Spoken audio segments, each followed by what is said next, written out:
Let's make some smothered chicken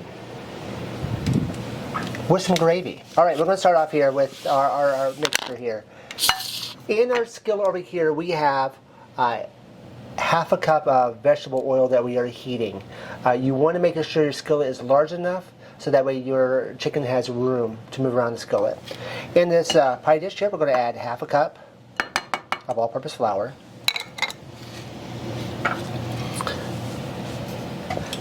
To that, we're going to add 1 teaspoon of smoked paprika.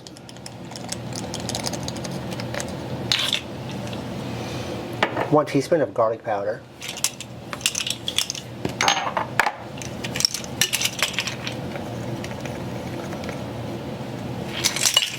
1 teaspoon of onion powder.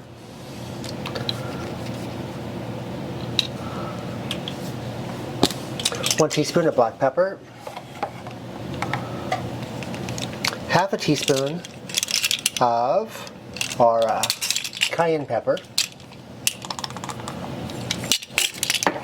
Half a teaspoon of salt. And half a teaspoon of dried thyme.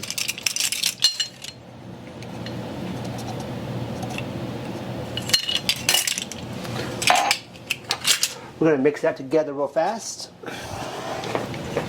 Now over here on the side here we have about 3 pounds of chicken. Now we've chosen, you want to make sure that you use a bone-in chicken for this recipe.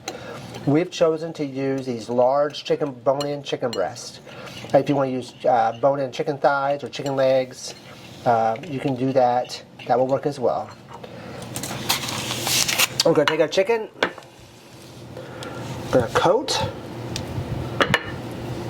most of these sides. I'm going to tear off this little bit of that fat.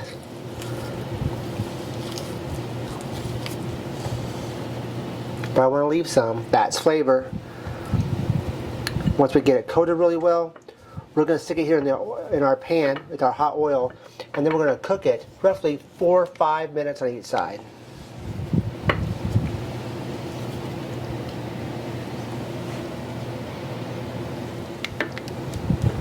Those chicken breasts looks like they come out of a mammoth chicken. They must have. They're like 1.5 pounds each. But once you get these coated and you get them in the fryer, save your flour. We're going to use 2 tablespoons of it just a little bit later.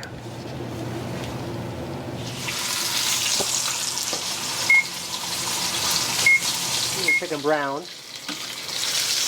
Down inside. We're going to set that off to the side. We're going to drop this oil down to about 2 tablespoons of oil in our pan. We like to save our oil, so we just kind of don't get rid of it.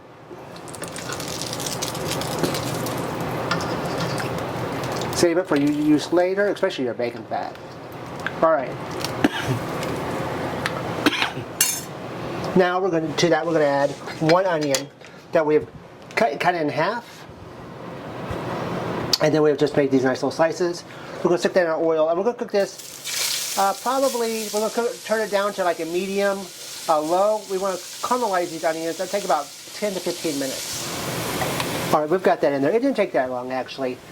Depending on how long it takes to brown your chicken or to caramelize your onions, whenever you're cooking, it depends on 1, if you got a gas stove, if you got an electric stove. 2 is if you're using a thin skillet or a heavy skillet. So you really have to vary your cooking times and your recipes based upon the equipment that you're using. To that, we're now going to add 4 teaspoons of minced garlic.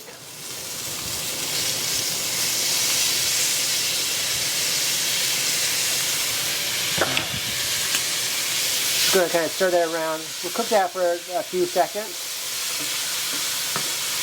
Release those flavors. We want to make sure that we don't burn the garlic because that will ruin your recipe. Now we're going to add 2 tablespoons of that leftover flour that we had earlier. It's got all the seasonings in it. Kind of making a roux here. And we're going to cook this about 1 minute, 1 to 2 minutes. We want to make sure that we get that flour taste out. You want to make sure that you stir that the entire time because you want to get all those crumbles off the bottom of the skillet. Now to that, we're going to add 2 cups of chicken stock.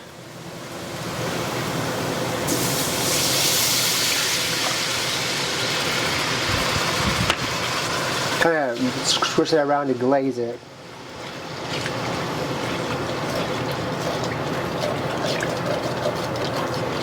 And we're going to add half a cup of heavy whipping cream.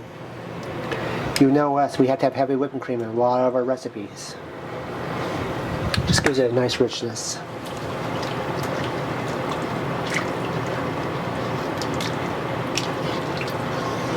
Alright, now we're going to add our chicken breast back to our skillet.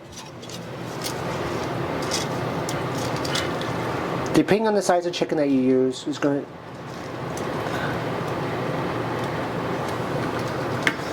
go. Depending on the size of chicken breast that you use, or your thighs, or your legs, it's going to determine how long it takes to cook.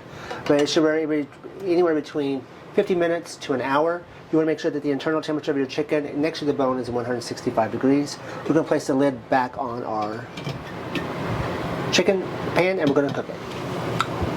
That has taken about an hour.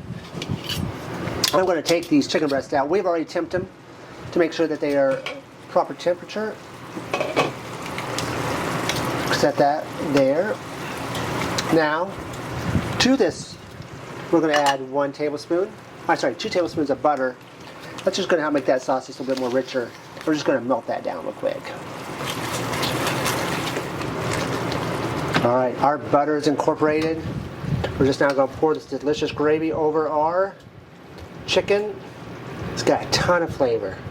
You have to give this recipe a try.